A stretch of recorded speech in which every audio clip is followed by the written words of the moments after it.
Forceful pain takes me and touches me and burns me and doesn't want me to live any longer.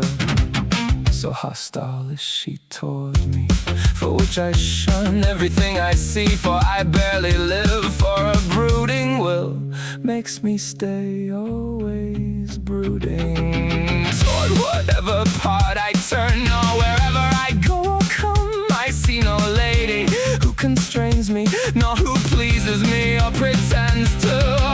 Nor do I pretend, except only for one who constrains me, since I don't deign to look at any other. For her love starves me, holds me prisoner and sets me on fire. And if she doesn't remove the flame, I know well that nothing loves me, but I love her so strongly that I burn alive from it.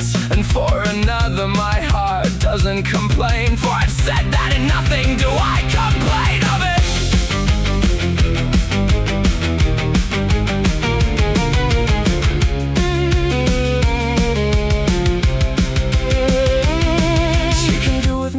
She wants, she won't find that anyone takes me from her. For I assure her that I won't grieve of it, only let it please her to welcome me. If she welcomes me, of nothing do I grieve. And I am one who doesn't grow proud, nor do I commit pride against her. I don't know how to say how it goes, for I die of grief and of envy. For love kills me and wars against me, and over me runs wild, such a wild mess I have made, for which I war. And I have in my heart to surrender myself, since I see that love doesn't surrender. Now a foolish horned people have started a war against me, but if my lady helps me, soon we too will have conquered them. For they are conquered with only that she helped me. If not, see the war abandoned and me surrendered.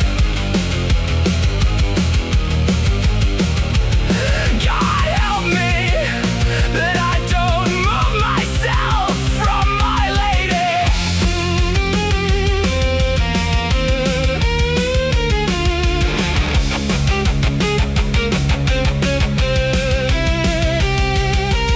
Hey Rona, you greet her for me, and Linhart, greet her for me.